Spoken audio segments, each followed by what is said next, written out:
So, this morning I want to talk to you about your gospel story.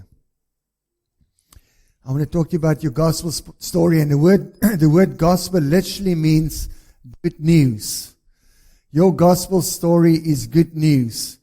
And every one of us should have a gospel story, the story of the good news of what Jesus did in your life. And I also understand all of us have a past, but that's why it's good news. That's why we celebrate Easter.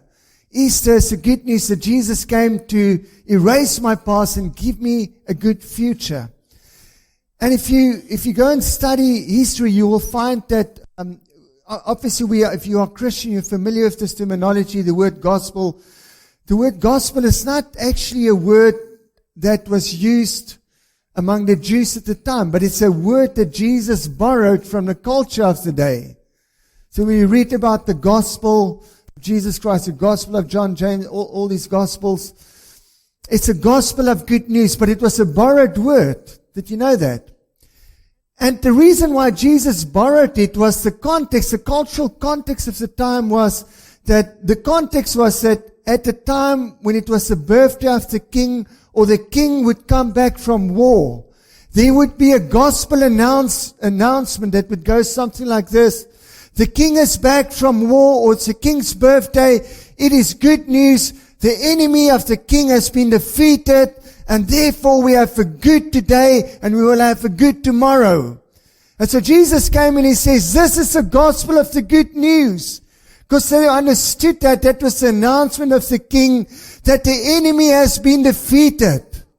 We have a good today and we will have a good future. Don't be afraid. And so that should be the gospel of your life. That the enemy has been defeated in your life. Depression has been defeated. Poverty has been defeated. Anxiety or sickness or whatever you are struggling with has been defeated. And that should be the gospel story of the good news of Jesus in your life. Isn't that awesome? Woo. That should be the nature of our gospel story, that the enemy has been defeated in our lives. And the one of the things that sabotage our gospel story, I believe one of the main giants, one of the greatest enemies that defeat the gospel story in your life and in my life is this enemy called shame. Shame. Shame is one of the most destructive weapons that the enemy uses. Because shame separates us from God. It separates us from one another. We can't be together. I can't be myself. Shame separates me from my true identity of how I'm known in heaven.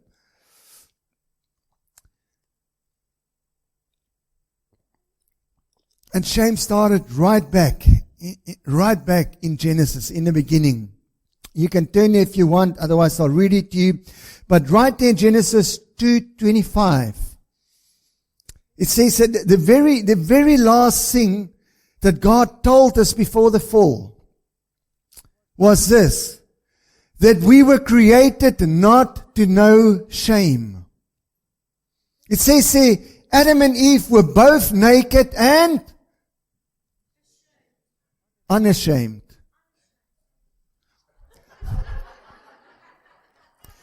Adam and Eve was both naked and unashamed. And some translation says they were naked, unashamed, and not embarrassed with one another. They were comfortable with one another.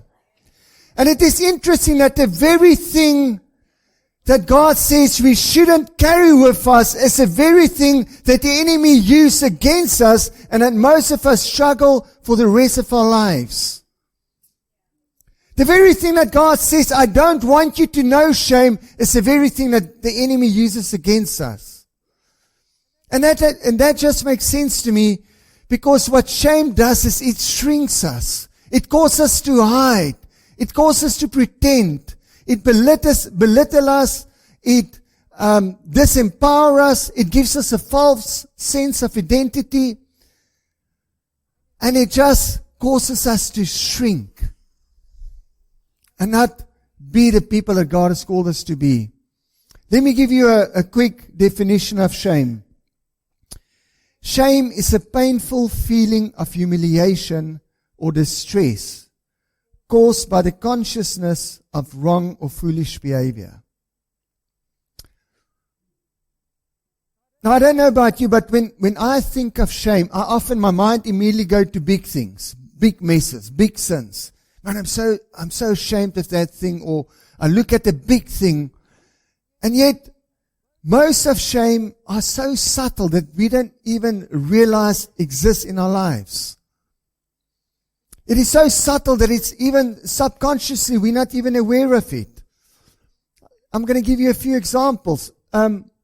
Why are we so afraid of what people will think of us?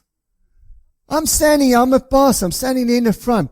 Whew, what's people going to think about our worship this morning? I wonder if there's new people here.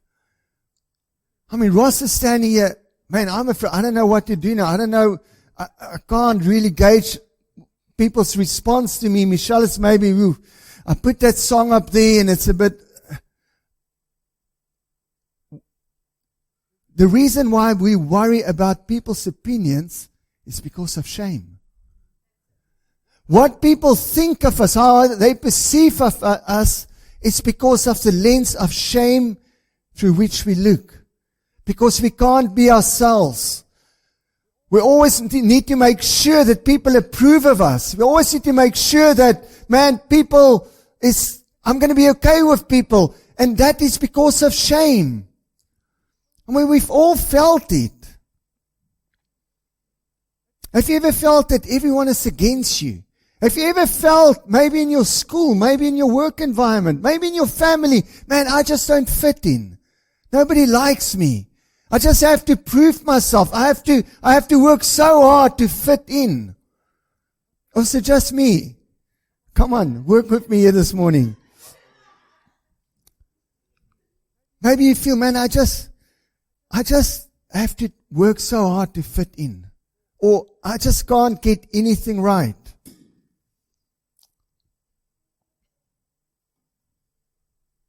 Maybe that small voice that tells you, man, you just can't get anything right. Nobody likes you. I want to tell you, that's the voice of shame speaking to you. Because shame is a belief that you are simply just not good enough. Shame will tell you, man, your family is not good enough. Your church is not good enough. You are not good enough. Because shame wants you to measure up to a standard that God simply doesn't have of you. Because it's a standard of acceptance and approval of what the world have of you, not necessarily what God hath of you. And so people struggle, because of shame, people struggle with the house that they live in, the car that they drive, the school that they attend to, the clothes that they wear, their appearance. The body image is such a huge thing in our culture today, especially on the young people. In fact, on everyone. And I want to tell you, it's because of shame. It is because of shame. So we have to hide. We have to hide either behind a Nike t-shirt or makeup or a flashy car. A lot of people, because of shame, it's like, man, I'm 60, I should have done so much more with my life. I compare myself and I just don't measure up to the standard, or I have to work very hard to measure up to a certain standard. That is shame speaking to you. And in its essence, shame is a fear of being unlovable. Let me say that again. Shame is a fear of being unlovable. If you truly know that you are loved,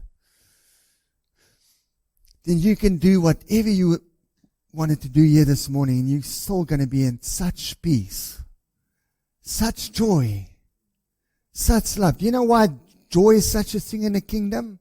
Because it's connected to hope and love. When you're in love, you are filled with joy. Shame causes you, what? I can't dance. I can't bust out my moves. Feel uncomfortable. Because this is not who I am. I can't, and I'm not saying everyone must do it, but we are so conscious of how people perceive us. And that's what shame does. We shrink back, we hide, we're afraid of rejection, we're afraid of punishment. So we try so hard to be accepted by society. Coming back to Adam and Eve, we see that Adam and Eve, they had this incredible relationship with God. They were walking with God, they were talking with God, they were naming animals with God, until failure happened. Until failure happened and shame and guilt came and introduced himself to Adam and Eve. And before shame came onto the scene, Adam and Eve would walk in the cool of the day. They would talk to God, and they would hear God would be near. They would run to Him. Daddy is here. Daddy is here. God, it's so good to see you. And they would just walk and they would talk until shame came. And all of a sudden, when shame came, instead of running to God, they were shrinking back. They were hiding, they were retreating. Why? Because they perceived themselves as unlovable. They were afraid of punishment. And shame didn't change God, but it changed our perception of who God is. And it changed our perception of how God relates to us when failure happens. See, that's what shame does. Guilt and shame wants to make you feel bad. Man, you've stuffed up. You've really messed up that time. You shouldn't have done that. But then shame comes along and say, you didn't just do something bad, you are bad. And it starts giving you a false sense of identity, of worth. And the problem with shame is we can never be ourselves, because now I need to appease God. I need to hide myself. I need to hide myself from Eve, the person who I was totally unashamed and unembarrassed about. So I hide myself from God, from others, and even myself. So here in Genesis 3 verse 13, we read about Eve's response. So God comes to her, oh my word. Here you go, Jen. Liz, you just sent me a message. Just hold on. She's praying for us. She loves me and she misses me.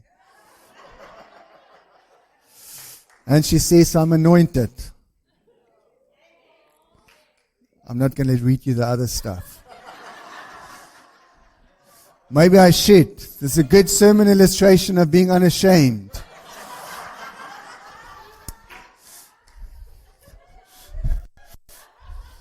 That's my wife right there.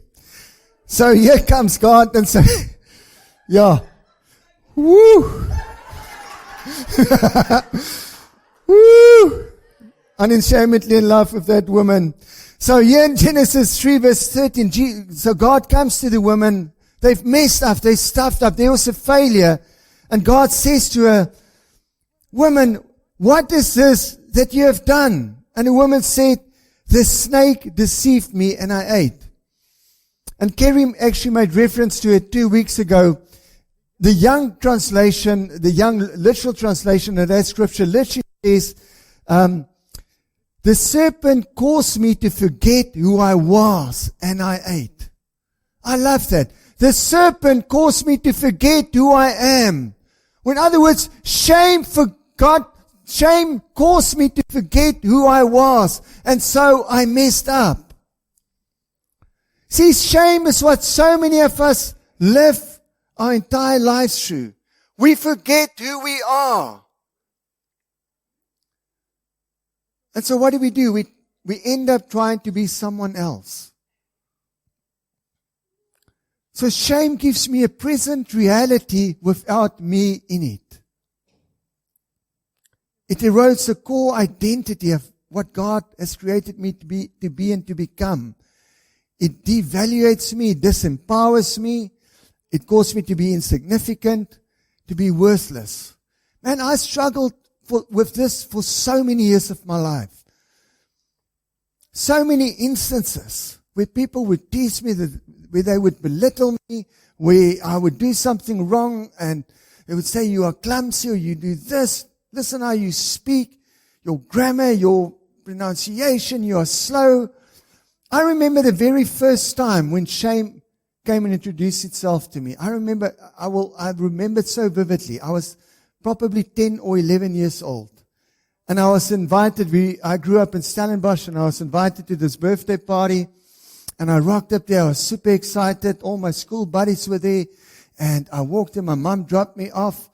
And I walked up there. And one of the kids, I think it was the kid whose birthday party it was, or one of the kids walked up to me and says, what are you doing here? Nobody likes you. What are you doing here? And man, something in my heart, that pain just came in. And the accuser came and says, yeah, you know what? You don't belong here. It's true. You don't fit in. You don't belong. They don't want you here. And for 2 hours, I had to just be around here and pretend that I was okay, because I couldn't just leave, because my mom had to come and pick me up after 2 years, or 2 hours. It felt like 2 years. It felt like 2 years. And listen, I remember growing up in high school, in grade 8, one of the teachers came to me. I'm the youngest of 3 children. I'll never forget this. Teacher came to me and says, if only you could be a little bit more than your brother and your sister. Shame just came. And so for the rest of my life, I was either hiding, I was shrinking back, or I tried to pretend to be someone else just so that I won't be unlovable. So I grew up with that. I tried to be the funniest guy. I tried to be pleasing to my parents. I tried to be pleasing to my friends, to everyone around me. At parties, tried to be the drunkest guy. Try and be the coolest guy. Try and do the stupidest things just for approval. Why? Because of shame. Shame gives you a false identity. How many of us have moments like this? Come on. Who?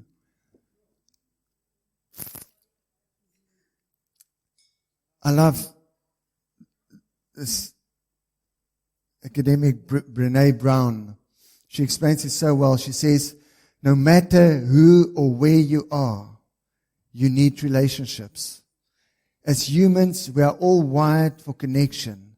And the greatest enemy of life-giving, wholehearted, and vulnerable connections is, you guess it, shame.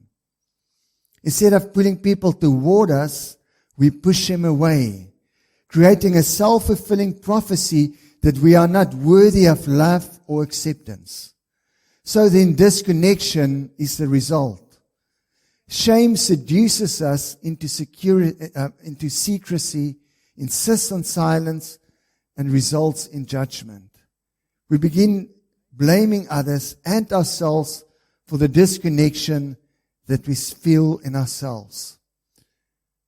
And this is scary. She goes on and she says, studies have found that there's a huge correlation between shame and eating disorders, addictions, depressions, violence, aggression, bullying, and suicide.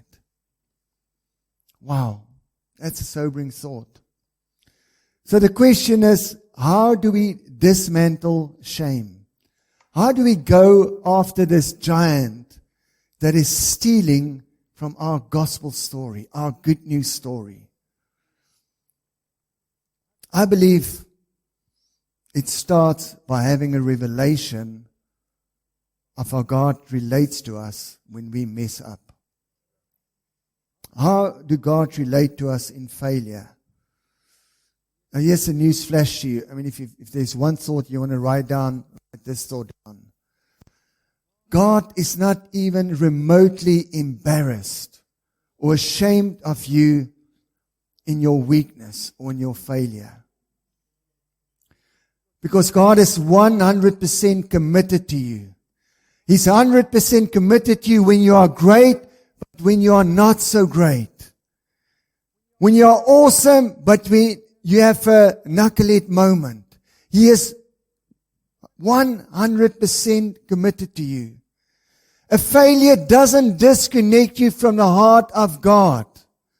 A failure does not disconnect you from the heart of God. Only shame and guilt can do that. Shame causes you to shrink back. God does not shrink back. In fact, the very opposite is true. When you fail, God longs to draw you. But shame will always cause you to hide, to push back, so that you can fix yourself, or you can find great mechanisms to appease an angry God, or to find approval, or to become lovable again. And all along when God is reaching out to you, shame causes you to hide and run away.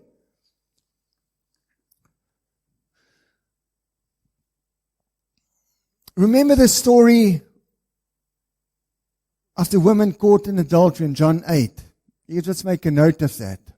See, when we mess up, the very first person who come and stand right in the middle of that failure next to us, looking us into our eyes, is Jesus. Shame stands outside of the building, too embarrassed to be seen with you and give you that identity that nobody loves you, nobody cares. So this woman in John 8, she's dragged through the streets. She was made a spectacle for everyone to see. And worst of all, she's been dragged into the temple, or she's been dragged into the church.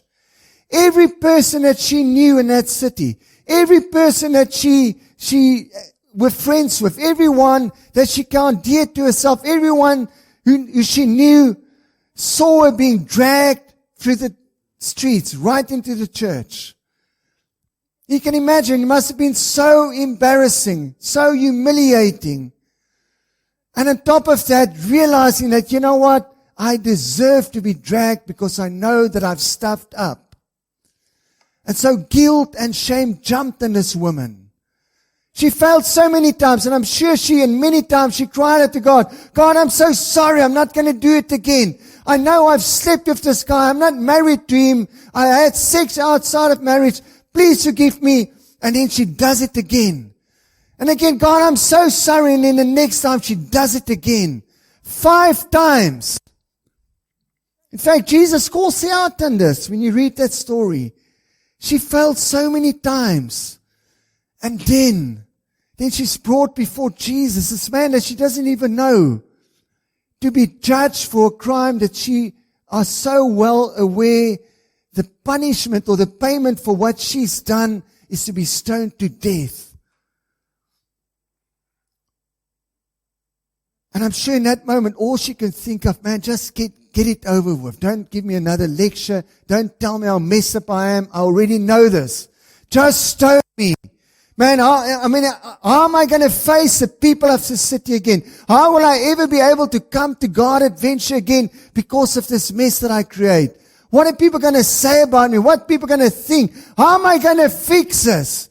Just stone me. I'd rather just die and get it done with. But what does Jesus do?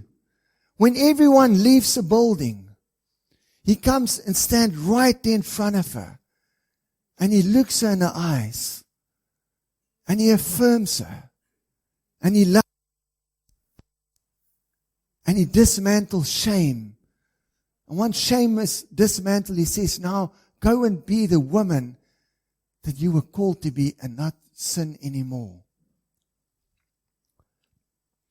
See, shame causes us to hide and run. God's love draws us when we mess. Why do you think the enemy uses shame? So that when we and our humanity messes up, he gives us a reason not to draw near to God. For that's the very thing that we should do.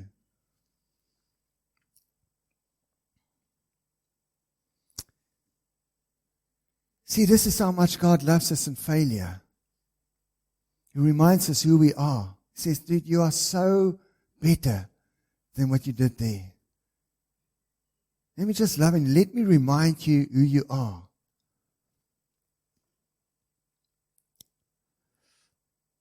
See, here's the thing about God. God's never really bothered over who you are not, because He's more committed to us than we are. It's amazing how much confidence you have when someone is committed to you.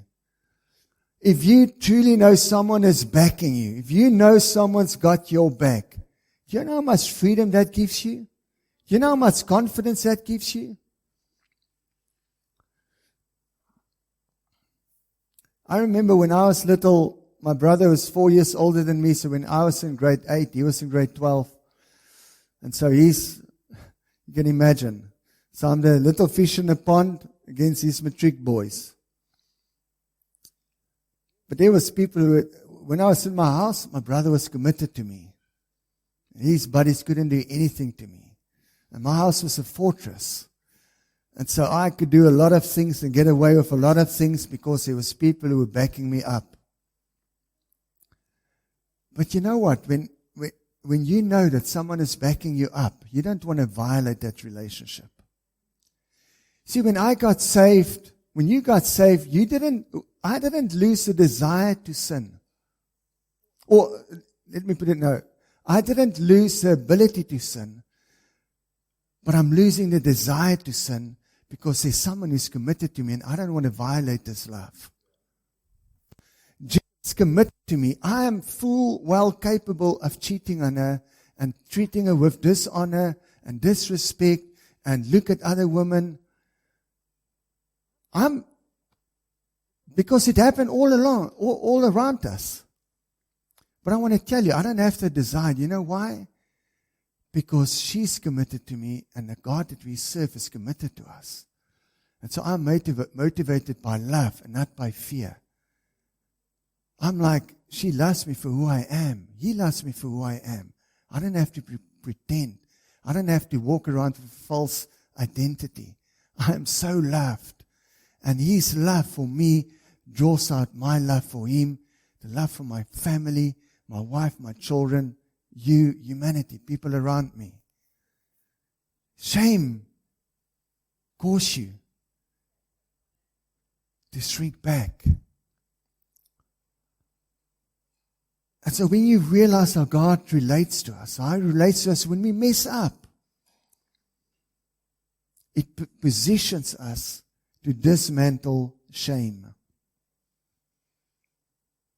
Let me give you another story. This is a fascinating story. In Genesis 18. You can go and read it there. Genesis 18, 9 to 15. And this is the story of Abram and Sarah. This is where God comes and He tells them that they're going to have a child. And so Abram is sitting there outside of his tent under a tree. And the Lord comes to him and He tells Abram, Abram, your wife Sarah is going to conceive and she's going to bear a son. And the Bible says that Sarah was standing maybe just on the other side of the tent or inside the tent, and she overheard this conversation. And the Bible said that Sarah laughed at this suggestion. Sarah laughed at God. And that word laugh that is used in Genesis 18 is literally the word for mocking. Sarah was literally mocking God. She was ridiculing God. She says, really, God? And what universe is that going to happen? I'm 99 years old. That is not going to happen.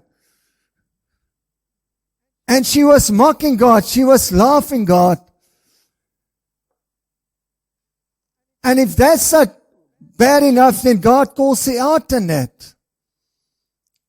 And it says here that He asked her, Sarah, why did you laugh? And so Sarah got so exposed that she lied. She says, no, but God, I didn't laugh. And God says, no, but you did laugh. God, I didn't. Go by, you did.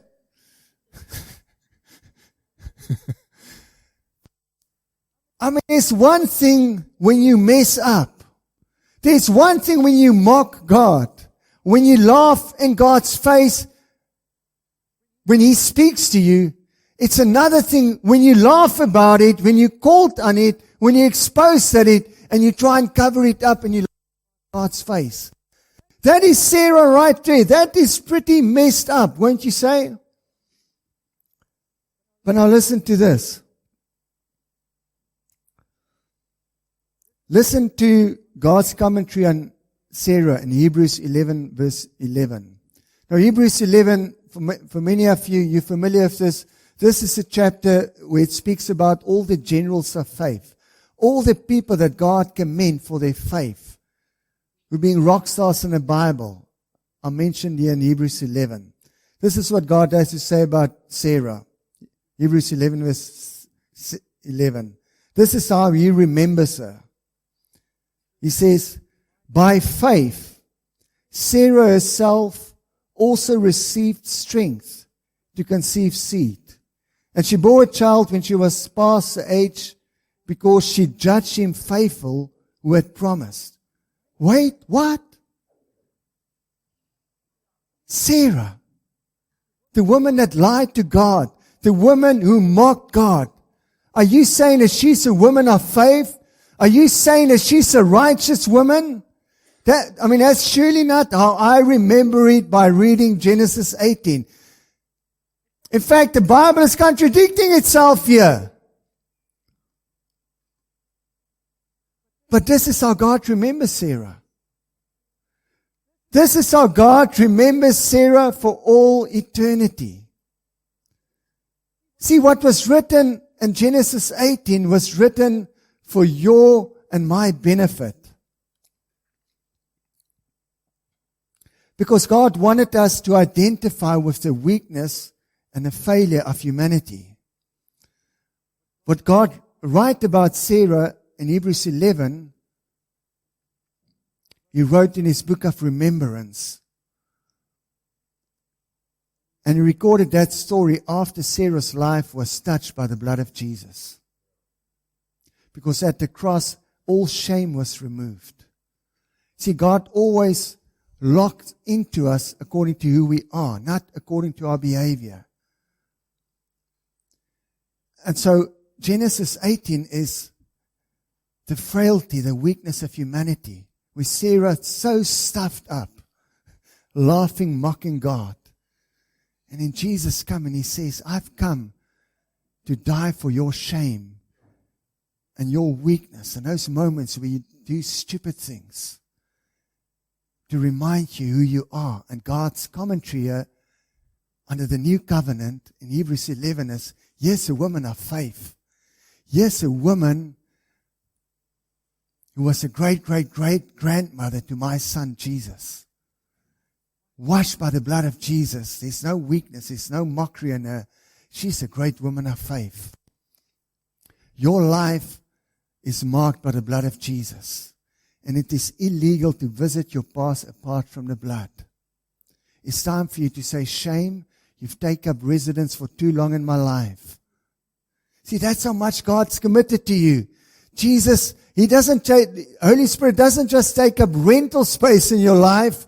He bought your life. He bought your house, and He's beautifying your house. That is His commitment to you. Shame is no longer a resident of your house, or it should not be. See, the devil is called the accuser of the brethren. So all accusory language like shame, guilt, you're a failure, is birthed in hell. All language that make you feel bad about yourself, unworthy, unlovable, belittle you, disempower you, it is from hell. It is from the basis of shame.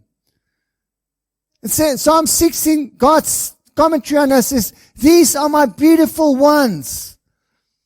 The ones I call excellent, in whom I find all my delight. That's how much He's committed to us.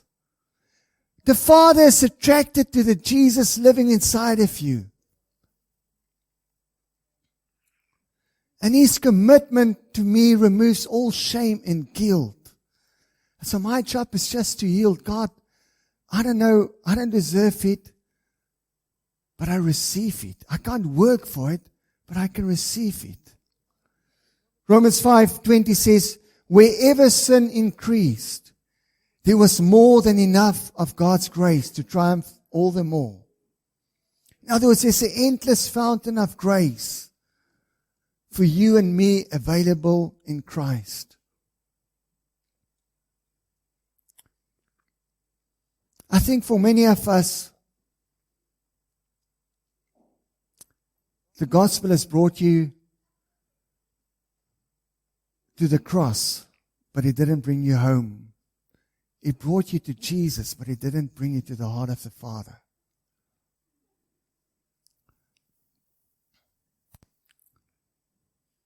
So your relationship with God is not defined by how little you sin. It's defined by how much you are willing to receive love. And if I can connect to God's love and my shortcomings and my weaknesses, I will dismantle shame and I will start getting the authority and the grace to overcome the areas that I struggle with in my life.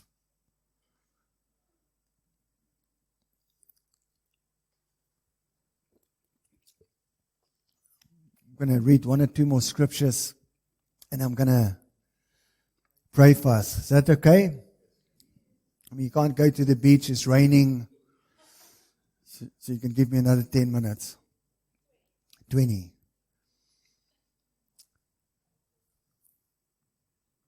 When was it? On Friday. Friday I went to the physio. They had to do work here on my neck, my back. So I don't know if you've ever been to physio.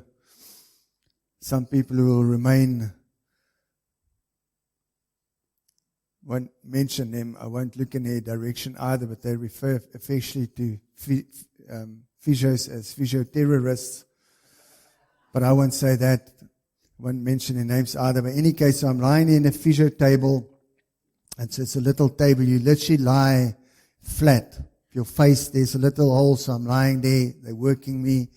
They've got all these pads on my neck, little needles with connected to like currents, so there's electrical currents vibrating in my thing, and you can't move, because when you move, it literally burns you, and it's a bit uncomfortable, but it's good. It's good in the end. So I'm lying there, and so while the machine is doing the things on me, there's a little curtain between me and a person next to me there, and so the physio brings in the next patient to come next to me, and I can hear them. She greets this lady, so I can hear it's a lady, and so I'm just lying there,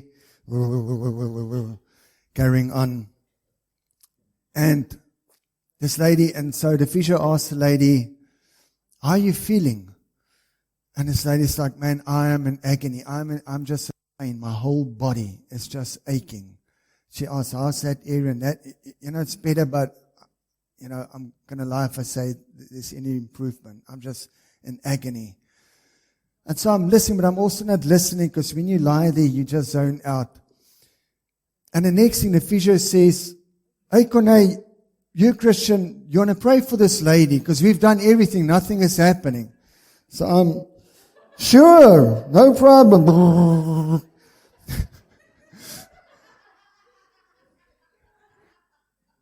And also when you lie like this, so it's like almost like snot and drool and everything. I mean, it's just undignified. Come on. Pray for you later, but sure, I'll pray for you. So I'm lying there and I start praying for this lady and everything. And the next thing, the Lord drops in my spirit Song of Solomon 1 for this lady. I'm going to read it to you in a moment, but there's in Song of Solomon 1 verse 5 to about 15 to 20, the Shumalite woman. I think Kerry also made mention, maybe that's why I was reminded of that, but God just gave this word to me for this lady. I first started praying for her foot and all the areas that was in pain mostly, and then the Lord said, it's not physical pain. And the Lord gave me Song of Solomon, and I said to her, you feel like you're the Shumalite woman. And I explained to her just the context, and yes, this woman in Song of Solomon, and she says, I am dark, and yet I'm beautiful. In fact, she says, I'm so dark. I'm so unworthy. I feel so dry. And yet, the bridegroom, he just responds, yet you are beautiful. You are lovely. And then she carries on, man, I'm so unworthy. She says, I'm so aware of all my failures. I'm so aware of all the darkness, the condition of my heart. And then the bridegroom just responds, but you are so lovely. When I look at you, my heart is filled with desire for you. And I said to the lady, this is you. You are so aware of everything that is wrong with you. But God is telling you how beautiful you are. And I said to her, I'm lying there, I'm like, I can't even see, I don't know who you are. But I just hear God saying, you are beautiful, you are beautiful. You are so lovely to me. And I just hear this woman starts crying. I just hear this woman just deep sobs. I just say, I want to tell you that you are beautiful. Don't focus on everything that is wrong with you. Focus on what He says about you. And I started praying for that she will lock eyes with Jesus, that she can look in His eyes to see how beautiful she is. And afterwards, when I got dressed, when I wasn't naked and unashamed anymore, and she was done, I waited and the veil was torn and I met this lady. And here was this beautiful woman. She was probably in her 40s or 50s. Beautiful woman.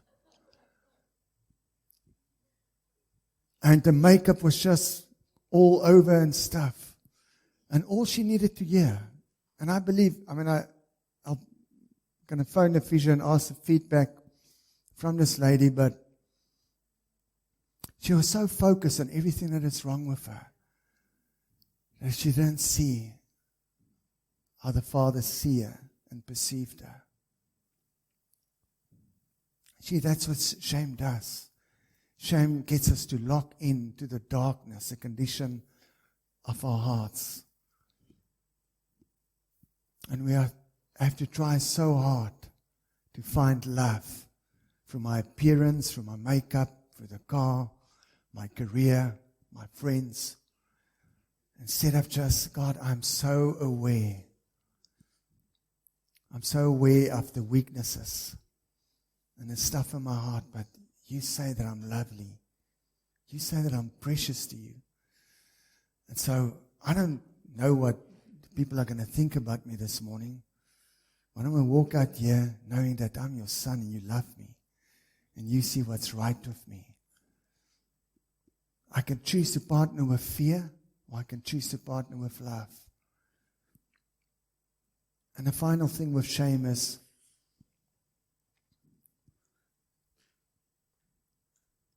to dismantle shame. We need community. We need people in our lives.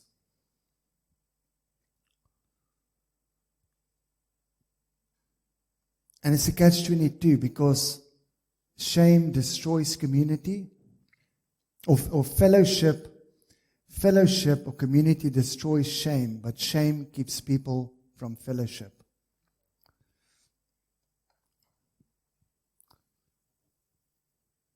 And you see, purity of heart is not a heart without flaws. It's just a heart that is authentic and say, man, I'm so aware that I'm not perfect, but I'm okay with me. In fact, Holy Spirit once told me, he says, Corné, if you are comfortable with you, then Holy Spirit can be comfortable through you. But we need community. And my last scripture, and then we're going to pray. In Isaiah 61, verse 8, I think, it's 3 or 8, Isaiah 61. It says this, instead of your shame, you will receive a double portion. Instead of your shame, you will receive a double portion. You know what a double portion means in this context? If I am okay with me, if I can celebrate me, and if I can give myself permission to be me, if I can give Corné permission to be Corné, and I can give Ian permission to be Ian, and I can give Hard, permission to be hard. That's a double portion. So now I receive the honor in my life, and I receive the honor in your life. And I walk in a double portion of blessing. And that is impossible without community. The way we're going to go after shame is to know how he relates to us. But it's worked out and how we relate to one another, because that's where it comes up. Amen.